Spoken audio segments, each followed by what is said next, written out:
John Ronald Reuel Tolkien est le plus grand auteur du XXe siècle. Ses plus grandes œuvres, comme Le Seigneur des Anneaux ou Le Hobbit, sont non seulement vendues à des millions d'exemplaires en livres, mais en plus, ils font des cartons au cinéma et en série. Mais derrière l'auteur prolifique, il y a surtout un chrétien convaincu dont la foi a conduit toute l'œuvre. Aujourd'hui, on va s'intéresser à la foi chrétienne de Tolkien, regarder son chemin de vie et ses amitiés qui nous aident à comprendre sa relation avec Dieu. Et vu la place que ça prenait dans sa vie, pas étonnant que son œuvre ait été aussi impactée. N'oubliez pas de vous abonner. Oui, ça je peux le faire.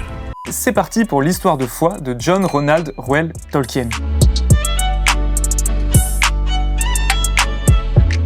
Pour comprendre la vie et l'œuvre de Tolkien, il faut comprendre quelle était son enfance, d'où il vient, où il s'est enraciné. C'est le 3 janvier 1892 que naît le petit John Ronald Reuel Tolkien. Il naît en Afrique du Sud, mais ses parents sont tous les deux anglais. Ils sont installés là-bas car Arthur, le père de famille, vient de prendre un nouveau poste en Afrique du Sud comme directeur de la Banque d'Afrique. Dans cette famille, le prénom John est toujours donné au premier de chaque fratrie, mais déjà, ça sonne comme un appel. En effet, Saint Jean est le saint patron des écrivains. Au bout de quelques années passées loin de sa famille, Mabel, sa mère, Mabel, décide de repartir en Angleterre avec sous le bras John Ronald et un petit frère qui vient de naître. Fini l'Afrique du Sud. À 3 ans, le petit Tolkien est de retour en Angleterre. À peine un an après, la famille est endeuillée. Le père, Arthur, resté en Afrique du Sud, meurt d'un rhumatisme. La mère, Mabel, se retrouve donc seule à élever ses deux enfants de 4 et 2 ans. La petite famille se retrouve sans revenus et c'est tout naturellement qu'ils vont s'installer chez les grands-parents maternels à Birmingham. Le petit Tolkien est éduqué par sa mère qui lui transmet déjà des bases de latin, de français et d'allemand. Et à 7 ans, pour la première fois, il prend sa plume pour écrire sa première histoire de dragon, comme une prémonition de la suite. L'année 1900 va marquer un tournant dans cette famille. La mère, Mabel, qui était anglicane, décide de se convertir au catholicisme. Dans l'Angleterre de l'époque, cette décision est lourde de conséquences. C'est pas juste changer d'église le dimanche. Devenir catholique pour des anglicans, c'est comme renier ses origines, sa famille et être rejeté par ses pairs. Je sais pas si t'as vu, là, il y a une princesse de la famille royale qui s'est convertie au catholicisme, là, récemment. Ah oui? Et du coup, elle s'est fait exclure de la lignée royale. Princess Alexandra of Hanover is recently removed from the line of succession. Ouais, c'est normal parce que en gros, le roi ou la reine d'Angleterre, c'est le chef des anglicans. Ouais, mais c'est-à-dire que c'est encore actuel, quoi. Ah oui, bah de ouf. La famille de Mabel est complètement contre cette décision et pour lui signifier, ils vont lui couper les vivres. Rideau. Ils sont donc obligés de déménager encore une fois. Quelques années plus tard, en 1904, c'est Mabel qui décède de problèmes de diabète, laissant John Ronald Reuel 12 ans et son petit frère 10 ans, orphelin et seul au monde. Juste avant de mourir, elle va confier ses 2 enfants au père Francis Morgan, un oratorien à qui elle demande de les éduquer. Qu'est-ce qu'un oratorien? On va en parler un peu plus tard.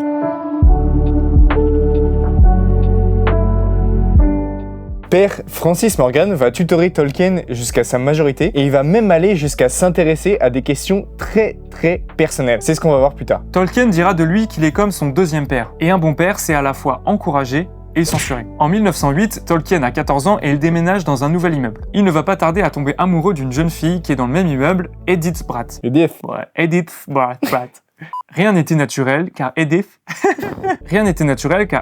a 3 ans de plus que lui et en plus elle est protestante. Mais le cœur a ses raisons que la raison ignore et c'est bien une romance qui commence entre ces deux tourtereaux. Quand Father Francis Morgan apprend ça, il est atterré.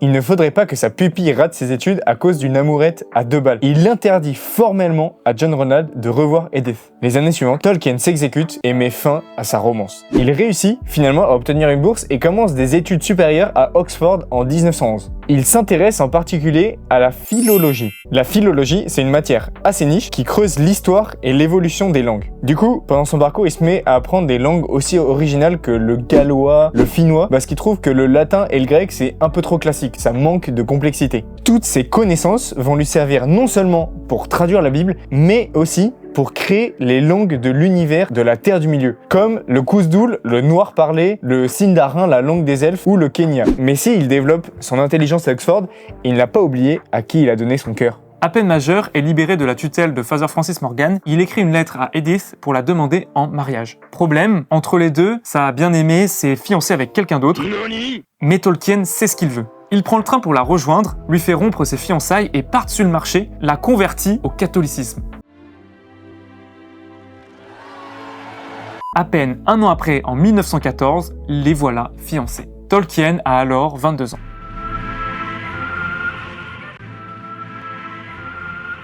L'année des fiançailles est aussi l'année du début de la Première Guerre mondiale, dans lequel le Royaume-Uni va être impliqué. Au début, Tolkien n'est pas directement envoyé au combat, il obtient un statut qui lui permet de finir ses études tout en s'entraînant pour la guerre. Mais sentant que le départ au front se rapproche, il se marie avec Edith en 1916. Il part sur le front et sert comme officier de transmission pendant la bataille de la Somme, en France. Peu de culture. Cet épisode de sa vie, il s'en souviendra chaque dimanche. Dans l'église d'Oxford qu'il fréquente, St. Gregory and St. Augustine, au-dessus de l'autel siège une croix qui a été faite en hommage à la mort d'un jeune pendant la bataille de la Somme, seulement 2 semaines avant que Tolkien arrive sur le lieu. Mais comment ne pas perdre la foi dans le contexte d'horreur des tranchées? Ses 3 meilleurs amis tombent au combat et il voit chaque jour des milliers de soldats mourir sous ses yeux. D'ailleurs, lui-même est blessé et rapatrié à l'arrière. Le soutien spirituel du père Francis Morgan est pour sûr un point central pour qu'il garde la foi. Et sa dévotion à Marie va même sortir grandie de cette guerre. Dans les tranchées, il écrit Consolatrix Afflictorum,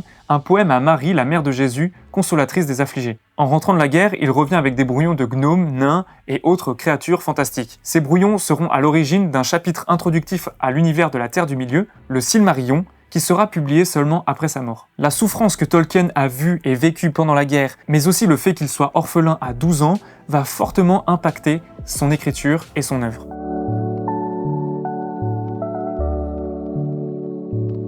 En 2023, c'est les 50 ans de la mort de Tolkien. Bon anniversaire! Pour cette occasion, la Banque d'Angleterre édite une pièce très spéciale. Sur la première face, on peut voir le roi Charles III.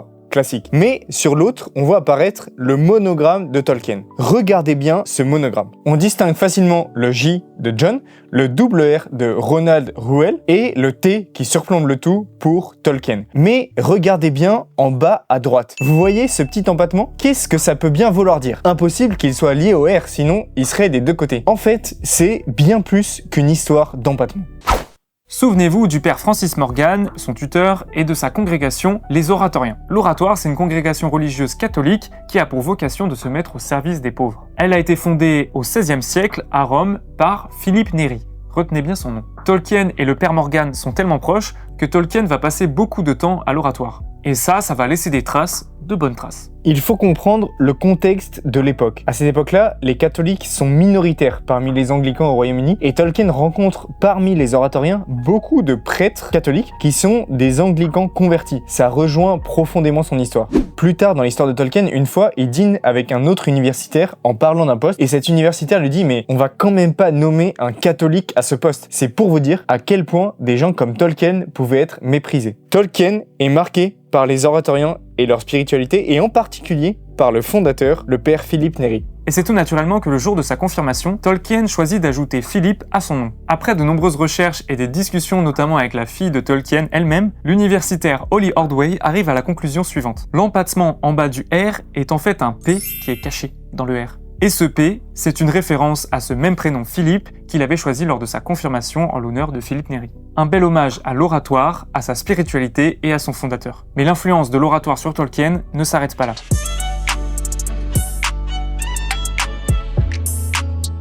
Si on regarde le CV, ou plutôt la vie de Francis Morgan, on se rend compte d'une chose. Il a été le secrétaire de Saint John Henry Newman. Saint John Henry Newman, c'était un intellectuel influent en Angleterre et à Oxford. Par la suite, il s'est converti au catholicisme. Il est parti à Rome faire ses études pour devenir prêtre. Et là-bas, il a rencontré l'oratoire. De retour en Grande-Bretagne, il a fondé l'oratoire. Et peu à peu, il a pris de grandes responsabilités dans l'église catholique anglaise jusqu'à devenir cardinal. Si Father Francis est comme un peu le fils spirituel de John Henry Newman par son rôle de secrétaire particulier auprès de lui, on peut dire que Tolkien est comme le petit-fils spirituel de Saint John Henry Newman.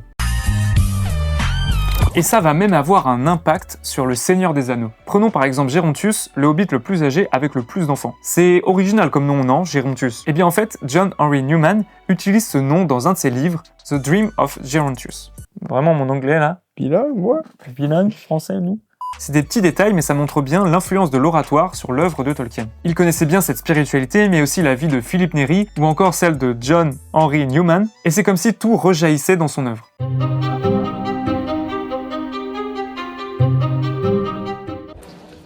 Qu'est-ce qui se passe là-bas? Dois-je tout vous décrire? En fait, la conviction de Saint John Henry Newman, c'était que la mythologie était comme une préfiguration de l'évangile. Tous les mythes celtiques sont comme une introduction, une préfiguration de ce qui va se passer. À la fois dans la mythologie et dans les évangiles, on retrouve un combat spirituel, une lutte entre le bien et le mal. La réflexion de Newman a été déterminante pour que Tolkien décide de faire une œuvre mythologique aux racines catholiques. Pourtant, à la base, le but de Tolkien n'était pas de faire une œuvre chrétienne, mais il déclare dans une de ses lettres que Le Seigneur des Anneaux est une œuvre fondamentalement religieuse et catholique. Elle l'était inconsciemment à l'écriture, mais consciemment dans sa révision. Tolkien ne fait jamais référence à Dieu ou à Jésus, mais il comprend au fur et à mesure qu'il écrit Le Seigneur des Anneaux, il met quand même 17 ans à le faire, qu'il est en train de réaliser une œuvre chrétienne. Quand il s'en rend compte, il décide d'enlever toute allusion directe chrétienne car il a peur que cela empêche les lecteurs de rentrer dans son univers fantastique. Pour lui, le caractère chrétien réside dans la structure et le dynamisme de l'histoire et non pas dans son contenu. Si Philippe Néri a fondé l'oratoire pour lutter contre la pauvreté matérielle, Tolkien, lui, a écrit Le Seigneur des Anneaux pour lutter contre une autre forme de pauvreté, la pauvreté mythologique de la culture anglaise. Son rêve, c'est que Le Seigneur des Anneaux impacte autant la culture anglaise que les mythes germaniques, celtiques ou gallois ont impacté la culture de leur pays. C'est ce coup de maître qu'il va réussir avec Le Seigneur des Anneaux.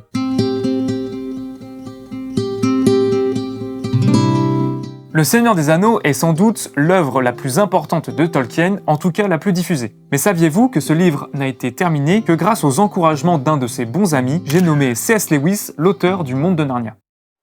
Lewis et Tolkien ont fondé un groupe d'écrivains, les Inklings, une sorte de club littéraire qui se rassemblait toutes les semaines dans un bar, le Eagle and Child, entre les années 30 et 40. Le but, c'était de se motiver et aussi de se lire les uns aux autres les écrits qu'ils avaient réalisés pendant la semaine. Ce club et ce bar ont accouché de tels succès littéraires qu'il y a aujourd'hui une plaque qui marque la présence des Inklings pendant une dizaine d'années. Mais on vous en parle car sans ce club et ses rencontres, certains des plus grands livres d'apologétique n'auraient jamais été écrits. C.S. Lewis est également professeur à Oxford quand il rencontre Tolkien. Lewis avait complètement abandonné la foi et c'est grâce aux discussions qu'il a eues avec Tolkien qu'il décide de s'y remettre. Il fréquente alors chaque semaine l'église anglicane et commence à convertir son cœur de plus en plus. C'est donc indirectement grâce à Tolkien que Lewis a pu faire toutes ses chroniques radio pendant la Seconde Guerre mondiale. Et de ces chroniques radio a émergé un livre, Mere Christianity, l'un des plus grands livres d'apologétique reconnus dans toutes les confessions chrétiennes.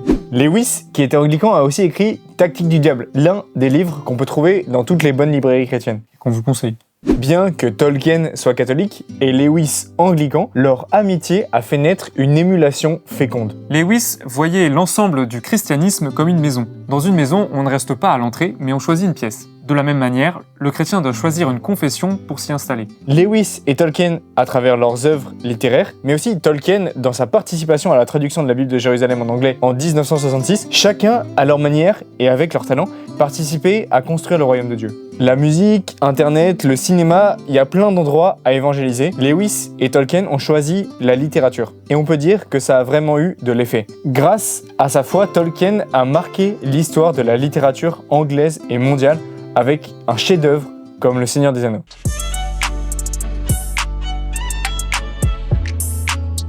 Toutes les 2 semaines, on envoie une newsletter pour parler de projets d'évangélisation qui nous inspirent, mais aussi de concepts complètement fous. Si vous voulez la recevoir, inscrivez-vous avec le lien dans la description. Nous, on est fans de Tolkien et de ses œuvres. Mais il y en a un autre qui est fan, c'est Bishop Barron. C'est rien d'autre que le catholique le plus suivi sur les réseaux sociaux après le pape, avec des millions de personnes qui le suivent sur Facebook et YouTube. Si vous voulez découvrir comment il réalise son rêve de créer une congrégation religieuse 100% sur Internet, après avoir été un producteur à succès, un prédicateur reconnu et un YouTuber star, cliquez sur Benoît. Vous pouvez nous soutenir en cliquant sur le premier lien dans la description. Votre soutien matériel est hyper important pour nous et pour pérenniser notre mission. Abonnez-vous, pauvre fou. On se retrouve rapidement pour une nouvelle vidéo. D'ici là, priez pour nous, on prie pour vous. Ciao. À bientôt.